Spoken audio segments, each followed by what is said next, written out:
मंत्री रहे हैं, बड़े दल के नेता हैं, मंत्री रहे हैं, बड़ी बात कर रहे थे। मैं महाभारत, शकुनी, ये सब बातें कह रहे थे, दुर्योधन तक यहाँ ले आई है। मैं केवल सभापति महोदय इनसे ये पूछना चाहता हूँ, आपने जाति कैसे पूछ ली है बताइए बस। आप जाति कैसे पूछ सकते हैं? आप बताएं जाति कैसे पूछ सकते हैं? आप पूछ के दिखाओ जाति तुम। आप जाति कैसे पूछोगे तुम? कैसे पूछोगे जाति? गए उस मिलिट्री स्कूल में, मैं खुद मिलिट्री स्कूल का पढ़ा हूँ, और आप परमवीर चक्र की बात कर रहे हो तो हम भी तमाम नाम गिना सकते हैं कितने परमवीर चक्र। आप 1 मिनट से भी कम मैं आपके सामने कहना चाहता हूँ, ये तो केवल मिलिट्री स्कूल गए हैं। मैं आज भी टेरिटोरियल आर्मी के 124 रेजिमेंट में कैप्टन के रैंक पे अपनी सेवाएं दे रहा हूँ। अखिलेश जी केवल ज्ञान मत बांटिए, राहुल गांधी जी के साथ बैठकर अब वहां बुलाने का झूठ बोलने की आपको बात कहना चाहता हूँ। शायद मंत्री जी नहीं रहे इसलिए तकलीफ परेशानी ज्यादा है, और आप अरे हमारा दर्द नहीं समझोगे, हम आपका दर्द चेहरे से पढ़ते हैं। परिणाम जो रिजल्ट आए हैं यूपी के, अच्छा किया होता तो क्या परिणाम ऐसे आए होते?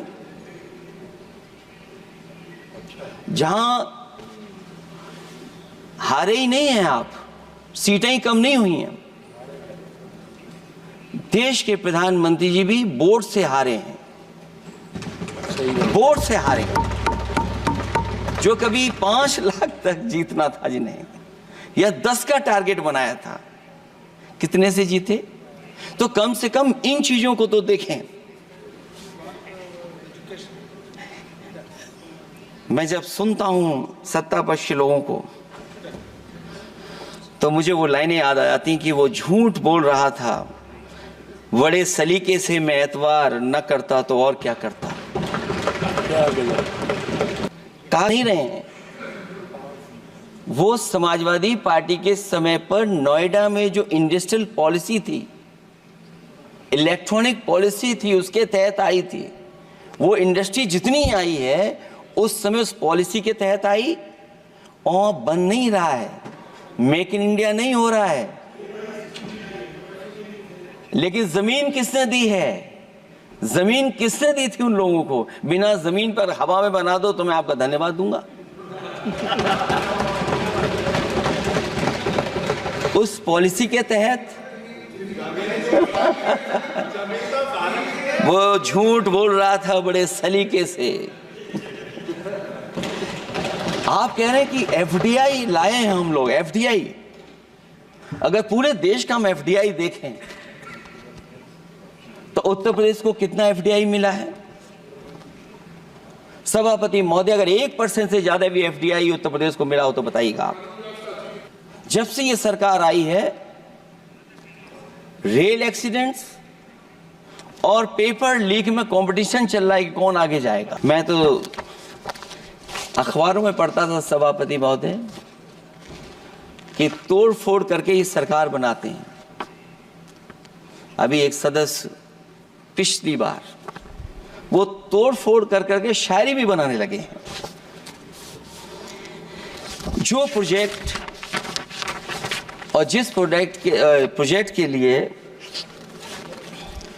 प्रधानमंत्री जी एयरफोर्स का सबसे बड़ा हवाई जहाज हरकुलिस विमान लेकर के आए थे,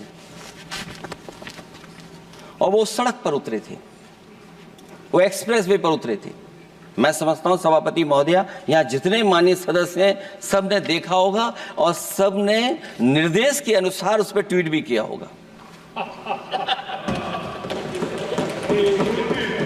वो जो एक्सप्रेस वे अगर किसी ने बनाया था सभापति महोदय, जो डिजाइन, टेक्नोलॉजी का पार्ट, अलाइनमेंट, वो समाजवादियों की देन थी, वो आपकी देन नहीं थी। ये बात मैं इसलिए कह रहा हूं सभापति महोदया, क्योंकि इस बजट में सरकार चलाने के लिए आपने पैकेज दिया है। हमें कोई नाराजगी नहीं है पैकेज देने की, आप पैकेज और दीजिए। लेकिन अगर आप बक्सर से भागलपुर एक्सप्रेस वे बना रहे हैं तो आप उत्तर प्रदेश की पूर्वांचल एक्सप्रेस वे को क्यों नहीं जोड़ रहे हैं?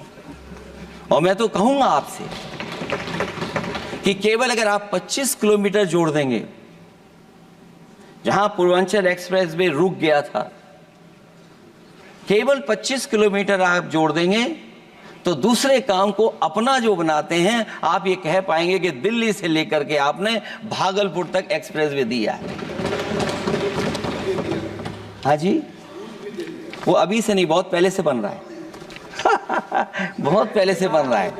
मैं ये नहीं कहना चाहता कि क्या दिया आपने, मैं ये कहता हूं कि अगर आप बक्सर से भागलपुर एक्सप्रेसवे दे रहे हैं केवल बिहार के लोगों को खुश करने के लिए, मैं उससे सहमत हूं कि आप बिहार की तरक्की के लिए एक्सप्रेसवे दें, लेकिन जो पखनपुरा जो आखिरी गांव है जहां पर छूट गया है, वहां से आप क्यों नहीं जोड़ रहे हैं?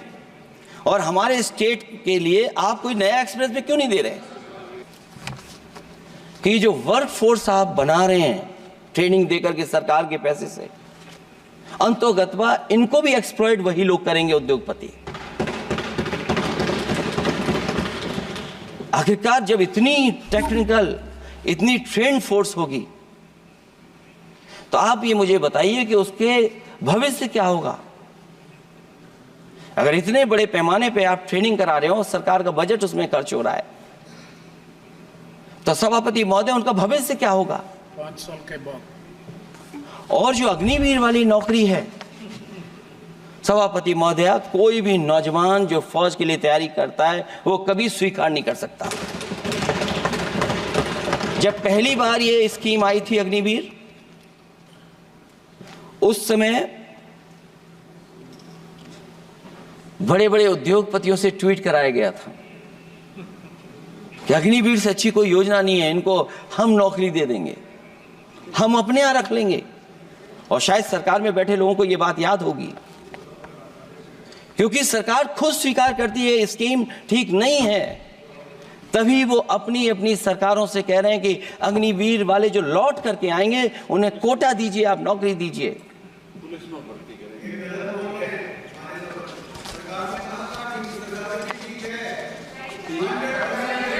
नहीं ठीक है, नहीं ठीक है, नहीं ठीक है।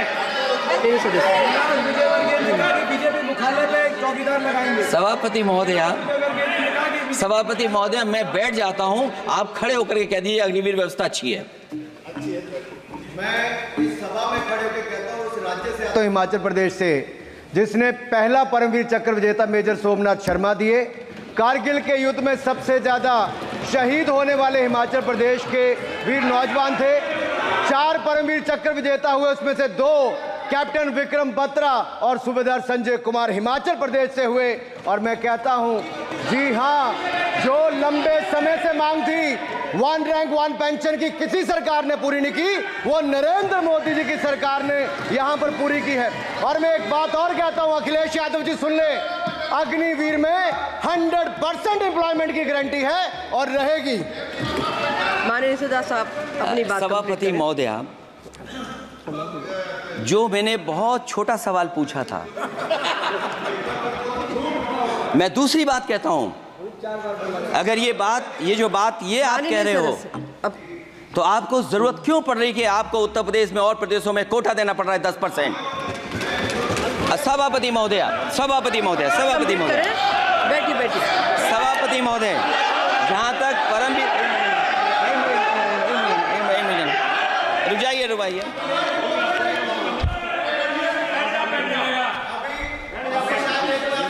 अरे सुनने दो। माननीय सदस्य, आप अपनी सभापति महोदय, चैल जानते हैं आप कहाँ हैं? चैल जानते हैं आप कहाँ हैं? कभी गए हो मिलिट्री स्कूल में? मैं खुद मिलिट्री स्कूल का पढ़ा हूँ। और आप परमवीर चक्र की बात कर रहे हो, तो हम भी तमाम नाम गिना सकते हैं। माननीय सदस्य से मैं आग्रह कर रही हूँ, आपस में चर्चा न करें। ये सभापति महोदय, जी 1 मिनट से भी कम, मैं आपके सामने कहना चाहता हूं, ये तो केवल मिलिट्री स्कूल गए हैं। मैं आज भी टेरिटोरियल आर्मी के 124 रेजिमेंट में कैप्टन के रैंक पे अपनी सेवाएं दे रहा हूं। अखिलेश जी, केवल ज्ञान मत बांटिए, राहुल गांधी जी के साथ बैठकर अब वहां बुलाने का झूठ बोलने की आपको आदत पड़ गई। प्लीज बैठिए, प्लीज। माननीय सदस्य से मैं आग्रह कर रही हूं, आप अपनी बजट पर चर्चा करें। सभापति महोदय, आपका समय भी सभापति पूरा हो गया महोदय, है। मैं प्लीज कंप्लीट करिए। सभापति महोदय, मैं इसलिए नहीं कह रहा, मैं क्या बात कहना चाहता हूँ, शायद मंत्री जी नहीं रहे इसलिए तकलीफ परेशानी ज्यादा है। और आप अरे हमारा दर्द नहीं समझोगे, हम आपका दर्द चेहरे से पढ़ते हैं। अच्छा दर्द मैं बताता हूँ, दर्द मैं बताता हूँ। माननीय सदस्यों से मैं आग्रह कर रही हूँ, सभापति महोदय दर्द मैं बताता हूँ, दर्द मैं बताता हूँ। बजट पर चर्चा करिए माननीय सदस्य, प्लीज बजट पर चर्चा सभापति जी करिए। दर्द मैं बताता हूँ, देखिए दर्द बात पहुंचेगी कि नहीं पहुंचेगी। सभापति महोदय, उत्तर प्रदेश से जब से हारे हैं तब से कोई नमस्कार नहीं कर रहा है, तकलीफ वो है आपको। कंप्लीट करिए। वो वीडियो हमने देखा है प्लीज कि कोई किसी को नमस्कार नहीं कर रहा है, कोई किसी को देख नहीं रहा है। चलिए धन्यवाद माननीय। और जो अपने आप को बहुत ताकतवर कहते थे, बहुत ताकतवर कहते थे आप अपने आप को, जिसने हराया उसको नहीं ये हटा पा रहे हैं। अब बात समझ में नहीं आई ना? माननीय सदस्य, जिसने हराया उसको नहीं हटा पा रहे। और अगर सभापति महोदय अग्निवीर व्यवस्था समाजवादी लोग स्वीकार ही नहीं कर सकते। आप बजट पर पूरी अपनी बात सभापति रखिए। महोदय अग्निवीर स्वीकार नहीं कर सकते। आप अपनी जब भी चर्चा हम रखिए, सत्ता कोई में दिक्कत आएंगे, नहीं। साल 2 साल, ये चलने वाली सरकार नहीं है, गिरने वाली सरकार है, याद रखना आप। माननीय सदस्य, और देखिए आप क्यों नहीं समझ रहे हो, साइकिल हमारा चुनाव चिन्ह है, साइकिल ही आपको सरकार चलवा रही है। जिस दिन साइकिल हट गई आप कहां बैठे मिलोगे। और दूसरे हमारे साथी हैं जो हमें लेकर के यहाँ लाए थे। माननीय हम यहाँ सदस्य से मैं छूट गए, आग्रह वो कर रही चले हूँ, गए वहाँ। कंप्लीट करिए। इसकी जात का पता नहीं, वो गन्ना की बात करता है।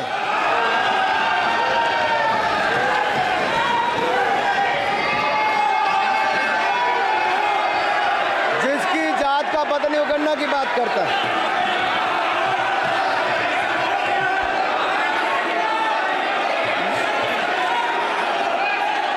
माननीय मंत्री रहे हैं, बड़े दल के नेता हैं, मंत्री रहे हैं, बड़ी बात कर रहे थे। मैं महाभारत, शकुनी, ये सब बातें कह रहे थे, दुर्योधन तक यहाँ ले आई है।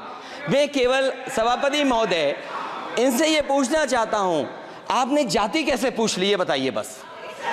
आप जाति कैसे पूछ सकते हैं? आप बताएं जाति कैसे पूछ सकते हैं आप?